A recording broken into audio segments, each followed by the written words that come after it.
उसका आदेश दिया है, लेकिन आदेश का पालन उसके महापालिका के जो कमिश्नर है, म्युनिसिपल कमिश्नर, वो कर नहीं रहे। आंबेडकरांचा, डॉक्टर बाबासाहेब आंबेडकरांचा, छत्रपती शिवाजी महाराजांचा बड़ा स्कैम है। 1,500 करोड़ का मुनाफा वो विवेक बिल्डर पाटिल है, उनको है। छत्रपती शिवाजी महाराजांचा, लोकशाहीर अण्णाभाऊ साठेंचा, लोकशाहीर अण्णाभाऊ साठेंचा 600 झोपड़ियां है, उनमें से 100 झुग्गियां जला दी गई। माता जिजाईचा, अरे बता की, अरे लगभग 4,000 या 5,000 तक लोग इधर रहते हैं। बता की, भारतीय राज्य घटनेचा, भारतीय लोकशाही वो पठारे है, वो विधानसभा के वो है, वो शरद पवार राष्ट्रवादी कांग्रेस के है, वो विरोधी पक्ष के है, लेकिन उन्होंने ये मुद्दा उठाना चाहिए सरकार के पास, और सरकार के पास से ये उसको हक दिलाना चाहिए। लेकिन वो क्या कर रहे हैं, वो लोगों के उठा के उधर रास्ता बना के बिल्डर के हित में काम कर रहे हैं। भारतीय लोकशाहीचा आमचा हक्क आम्हाला, आमच्या प्रजा वो सीएम साहब भाजपा के हैं, और जो शामिल है वो स्कैम में वो भी भाजपा के नेता है, तो इसीलिए वो बैठक नहीं बुला रहे। प्रॉपर्टीचं कार्ड आम्हाला आहे, त्या जागेवर घर आम्हाला ते लागले जाळायला, आमच्या घरदार जाळून गिळून मोकळे केलं आम्हाला। आहे, त्या जागेवर घर आम्हाला कसं जाईन घर, आमचा जीव का जायना, पण घर नाही जाऊ द्यायचं आम्ही। आमचं घर आम्हाला आहे त्या जागेवर, आमचं घर आहे त्या जागेवर आम्हाला। महाराष्ट्र में भारतीय जनता पार्टी की देवेंद्र फडणवीस की जो सरकार है, इस सरकार के जरिए किस तरीके से दलितों आदिवासियों के आशियानों को उजाड़ने का सिलसिला जारी है, इसी मसले को लेकर इस वक्त जंतर मंतर पर ये जो लोग मेरे पीछे मौजूद है, इनसे हम जानेंगे कि आखिर यहाँ पर इनकी मौजूदगी का और अनिश्चितकालीन धरना प्रदर्शन के पीछे की वजह क्या है, क्या कुछ इनकी मांगे है, क्या समस्या है, सब कुछ जानेंगे और आपके साथ में रूबरू करवाएंगे कि जिस तरीके से महाराष्ट्र में भारतीय जनता पार्टी की देवेंद्र फडणवीस की सरकार क्या कुछ कर रही है, जिसके कारण अब दिल्ली कूच करने के लिए तमाम दलित समाज के लोग मजबूर हो चुके हैं। मेरे पीछे आप बैनर देख पा रहे हैं, बैनर में छत्रपति शिवाजी महाराज इनकी तस्वीर है, डॉक्टर बाबा साहब अम्बेडकर की तस्वीर है और अण्णाभाऊ साठे भी इनकी तस्वीर दिखाई दे रही है। तो यहाँ पर जो शख्स मौजूद है उनसे जानेंगे कि क्या मामला है और ये पूरा मामला आपके साथ रूबरू करते हैं। सर, सबसे पहले परिचय बताइए। मेरा नाम है राजेंद्र गोविंद साळवे और मैं अध्यक्ष अखिल मांजरा नागरिक कृति समिति के माध्यम से 3 महीने से वो खराड़ी के गांव में जो 600 झुग्गियां है, उनके हक के लिए लड़ रहा हूं, और उधर अनशन चल रहा है 1 तास का। तो 23/4/2025 को ये झुग्गियां SRA के प्रोजेक्ट के लिए वो जलाई गई, लोगों को उठाने के लिए, उसमें से 2 लोग मर गए। और हमने कलेक्टर के पास जो बैठक लगाई थी, कलेक्टर ने शासन के तहत उनको वही जगह पे 1 गुंठा मालिकाना हक, क्योंकि वो 40 साल से वो गरीब लोग रहे और वो शासन का GR है, निर्णय है, उसी तहत हमने मांग की है। तो शासन ने, कलेक्टर ने उसका आदेश दिया है, लेकिन आदेश का पालन उसके महापालिका के जो कमिश्नर है, म्युनिसिपल कमिश्नर, वो कर नहीं रहे। उन्होंने बैठक करके SRA को बुलाया, माड़ा को प्रोटेस्ट कर रहे, और ये सभी दलों के नेता के वजह से ये चल रहा है। तो ये बड़ा स्कैम है। 1,500 करोड़ का मुनाफा वो विवेक बिल्डर पाटिल है, उनको है, क्योंकि वो विवेक पाटिल बिल्डर सन 2010 से 16 साल को वो खारिज कर दिया था, उनको पुनर्जीवित कर दिया। किसने?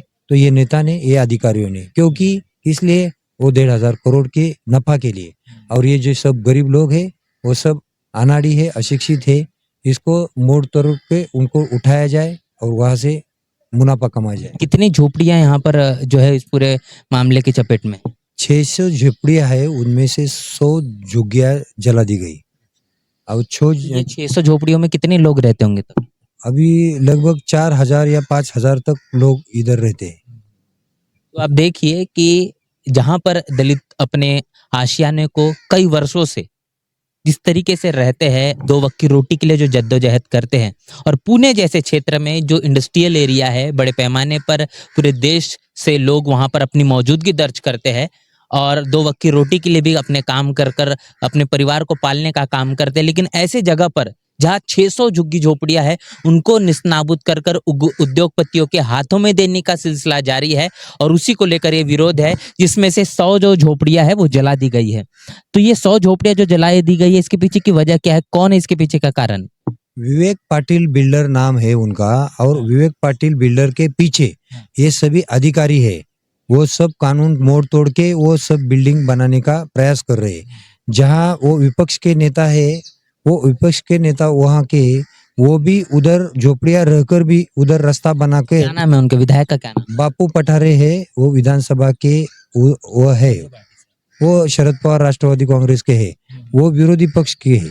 लेकिन उन्होंने ये मुद्दा उठाना चाहिए सरकार के पास, और सरकार के पास से ये उसको हक दिलाना चाहिए। लेकिन वो क्या कर रहे हैं, वो लोगों के उठा के उधर रास्ता बना के बिल्डर के हित में काम कर रहे हैं, और इसीलिए ये हमें हमारे हक पे बहुत बड़ी कुल्हाड़ी मार रहे हैं।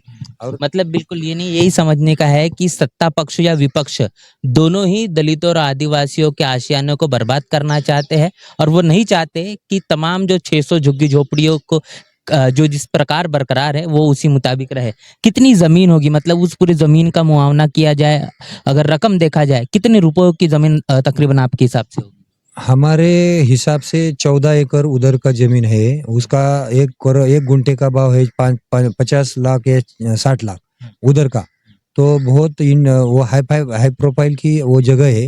हाँ, तो करोड़ों मतलब कि देखो 14 एकड़ मतलब कि 1400 गुंठा, और उसमें से एक गुंठे का 50-600 तो पकड़ो, तो बहुत 1000-1500 करोड़ की जमीन है। चलिए, तो अब देवेंद्र फडणवीस जो आपके प्रदेश के मुख्यमंत्री है महाराष्ट्र के, उनको लेकर क्या गुहार थी, उनको लेकर क्या कुछ आपकी बात कही गई, क्या बात आप अभी तक आपने पहुंचाई? ये स्कैम को लेकर अधिकारी और नेताओं के जो प्रॉब्लम है, तो इनको लेकर हमने मंत्रालय के पास आत्मदान का आंदोलन किया था। उधर हमारी मांग थी कि सीएम साहब ने मंत्रालय में ये अधिकारी को लेकर बैठक बुलाई जाए, और जो झुग्गियां जल गई और ये 600 झुग्गियों को शासन के तहत जो कलेक्टर ने आदेश दिया उसको पारित करके उसको उसी जगह जल्द से जल्द मुआवजा और उनको मालिकाना हक दे दिया जाए, इसके लिए बैठक बुलाई जाए। लेकिन वो सीएम साहब भाजपा के हैं, और जो शामिल है वो स्कैम में वो भी भाजपा के नेता है, तो इसीलिए वो बैठक नहीं बुला रहे। तो बैठक नहीं बुला रहे मतलब कि नीचे वाले लोग अधिकारी सब मिलके अन्याय हो रहा है सभी से। इसीलिए हमको दिल्ली आना पड़ा कि मोदी साहब ने उनको चुना है, मोदी साहब ने अच्छे दिन के सपने दिखाए हैं, तो ये गरीब लोग हैं, तो इसको अच्छे दिन दिखाओ, इसीलिए हम ये आए। अच्छे दिन तो बताए थे, गरीबों के लिए आएंगे, मजलूमों के लिए आएंगे, तो नहीं आ रहे हैं, इसीलिए इधर आए। इसके अगर अच्छे दिन आए हैं। अच्छे आए तो बिल्डर के नेताओं के आए हैं, सभी दलों के आए हैं, तो कुछ नहीं है, सब मिलके है, और गरीब लोगों के पास कोई नहीं रहता। सब विपक्ष सत्ता के मिलजुल के रहते हैं, अपनी अपनी बात रखते हैं, अपना अपना मुनाफा कमाते हैं। लोगों के लिए जो कानून रहता है, कानून को तहत कोई नहीं बोलता। अब यहाँ पर दिल्ली में आप पहुंच चुके हैं, जंतर मंतर पर आपका धरना प्रदर्शन है, कब तक ये चलेगा? क्या धरना प्रदर्शन की क्या योजना बनाई? जब तक पंतप्रधान नरेंद्र मोदी हमारी मांग को लेकर सीएम साहब मुख्यमंत्री महाराष्ट्र में मंत्रालय में अधिकारियों को लेकर बैठक न बुलाए, मुझे जब तक नहीं बुलाएंगे तब तक हमारा ये अनशन इधर चालू जाएगा। अगर हम की इधर बोलेंगे पंतप्रधान के ये तरफ से कि हाँ तुम्हारी बैठक उधर बुलाई है, तो हम अनशन छोड़ देंगे। क्या उम्मीद कर सकते हैं कि आपकी जिन तमाम जो मांगे हैं वो मांगे पूरी की जाएगी? लगता तो ऐसा है, उम्मीद है, क्योंकि मोदी साहब हैं, उन्होंने अच्छे स्वप्न दिखाए गरीब लोगों को, तो उनके पास ये घटना जानी चाहिए। अगर उनके पास घटना गई तो निश्चित हमको हमारा हक मिल जाएगा, बैठक लगाई जाएगी और हमको हक मिलेगा, हमारी आशा है बहुत। क्या बात पहुंचाना चाहेंगे देश के प्रधानमंत्री को या फिर देश की सरकार को? क्या मांगे हैं? और तकरीबन 600 जो झुग्गी झोपड़ियां है और उसमें हजारों परिवार है, उनको लेकर आप क्या कहना चाहेंगे? प्रधानमंत्री मोदी को हम यही विनती कर रहे हैं कि आपने जो बिठाई है सरकार उधर, तो वो सरकार लोगों के लिए होनी चाहिए। अगर ऐसे लोगों के प्रॉब्लम आपके दिल्ली दरबार में आएंगे तो आपको सोचना पड़ेगा, और इसकी जांच और इसका जो आदेश है आप उनके फडणवीस साहब को दे दो कि सरकार ऐसा नहीं चलाना चाहिए। तो ये प्रोटेस्ट कर रहे हैं। जो बिल्डर लोग है, वो नेता है, अधिकारी सब मिलके ये काम कर रहे हैं, तो ये कानून की तहत अच्छा नहीं है। तो सरकार ये गिरेंगी, क्यों गिरेंगी? तो ऐसा चलता रहा तो फिर वो मोदी जी का जो विजन है, तो उसकी विजन की जो घोषणा की है उनकी तरफ से उन्होंने दखल देनी चाहिए। वो सीएम साहब को बोलना चाहिए कि इनका जो हक है उनको दे दो, बैठक लगाओ। तो ये कार्यालय इधर दिल्ली में आए हैं, लेकिन इधर भी बहुत सारे ये है पुलिस प्रशासन कि वो उधर तक नहीं हमारी बात पहुंचा रहे। तो मीडिया के माध्यम से हम मोदी के पास ये हमारा समस्या बैठक लगाने का मांग रहे हैं।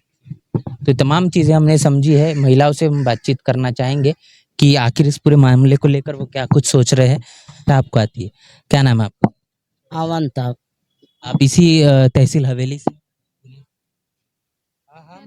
हाँ हाँ हाँ। ये जो झुग्गी झोपड़ी आपकी जो है ये खत्म करना चाहते हैं, जो आपको बेघर करना चाहते हैं, क्या कहना चाहेंगे ऐसी सरकार को, ऐसे लोगों को? आमचं घर आमच्या जागेवरच पाहिजे आम्हाला, स्वतःचं घर आम्हाला. आमचं जसं पहिलं होतं घर ते ठेवा. जाळून लोकांनी आम्हाला काढून द्यायचं प्रयत्न केलं, आम्हाला हाकलून द्यायला लागले. ते बिल्डर तिथं यायला लागला, ते म्हणतो तुम्हाला यासाऱ्या बांधून देतो. आम्हाला यासारा नाही लागत, आमचं घर आम्हाला हक्काचं पाहिजे. किती वर्षापासून तिथं राहता तुम्ही? आम्हाला लय वर्ष झाले, आम्हाला कमीत कमी 40-50 वर्ष होत आली. काय काय त्रास होता आता, म्हणजे तो घर जो होता? त्रास म्हणजे आम्ही चिखलात राहिलो तर आम्हाला पाणी नव्हतं, आम्हाला लाईट नव्हता. आम्ही डोक्यावर आंघोळी करायचो, पाणी दुसऱ्या गावून पाणी आणायचो, रामवाडीहून याच्याहून आपलं 5व्या मायलाहून पाणी आणायचो. आता सोय तर झाली थोडी, तर लोकांचा डोळा बसला त्याच्यावर. ते ते लागले जाळायला, आमच्या घरदार जाळून गिळून मोकळे केलं आम्हाला. हाकलायला लागले. आम्ही कसं काय हाकलणार, आमचं घरदारच तिथं. म्हणजे मुलं बाळ काय काय काय करतात? आमचे करतात बेगारी काम. किती म्हणजे जे काय म्हणतात त्याला, रोजी किती असते तिकडं तुमच्या इथं? रोज काय असतं 700, 500, 600. घर कुटुंब मोठं आहे ना. आता जे घर आहे तेही जात आहे, मग मग कसं करायचं? समोर काय? कसं जाईन घर? आमचा जीव का जायना, पण घर नाही जाऊ द्यायचो तर आम्ही. आमचा जीव जरी गेला ना, आम्ही ह्या दिल्लीला कशाला आलो? आमचा जीव जरी इथं बी गेला आणि पुण्यातही गेला तरी आम्हाला घरच पाहिजे. घर कसं जाऊ देऊ आम्ही? तेच पाहिजे आम्हाला, बाकी काय नाही पाहिजे. अच्छा, तो ये तमाम महिलाओं से हम जो बातचीत कर रहे हैं, महाराष्ट्र से ताल्लुकात रखते हैं, मराठी में बातचीत चल रही थी कि आखिर जान चली जाए लेकिन अपने घर, जो अपनी मालकियत की जमीन है, जो भारतीय संविधान भी कहता है कि जो जमीन सरकारी है वो जमीन हमारी है, 40 से 50 वर्ष रहने के बावजूद भी उस जमीन से खदेड़ना, ये किस तरीके से सरकार की मनुवादी, जातिवादी और दलित विरोधी मानसिकता है, ये साफ तौर पर झलकती है। एक चीज और भी जानना है कि अब आगे क्या पड़ा होगा अगर आपकी बात नहीं सुनी जाई, जर तुमची जे मांगे आहे, तुमचे जे सगळं काय तुम्ही जे मांग आहे ते नाही पूर्ण झाले, समोर काय विचार करत आहात मग आता? आम्ही आत्महत्या करून घेऊ, आमचा जीव घालू. आमचं जिंदगी गेली तर गेली, पण आमच्या लेकरा बाळाला घर नाही, पुढी नाही, काय राहायचं, कशात राहायचं? आता वाटावर बसलेली, तर वर छत नाही आमच्या घरावर, जळालेल्या जागेवर बसलेले थपडं टाकून. अशी कवर राहायचं आम्ही? असं कोणी दखल घ्यायना आमची. आलो आता दिल्लीला, आता दिल्लीचं काय आम्हाला म्हणते तर पाहू, नाही तर मग इथंच आम्ही आमचं काय करायचं तर करून घेऊ. तो चीजें हमने समझी है पूरे मामले को लेकर कि क्या कुछ हुआ है। तकरीबन 600 से अधिक झोपड़ियां और उसको खत्म कर कर उद्योगपति धन्ना सेठों के हाथ में देकर अधिकारियों और तमाम विधायकों के इस मिली भगत के चलते दलितों को उनके घरों से बेघर करने की ये कोशिश है।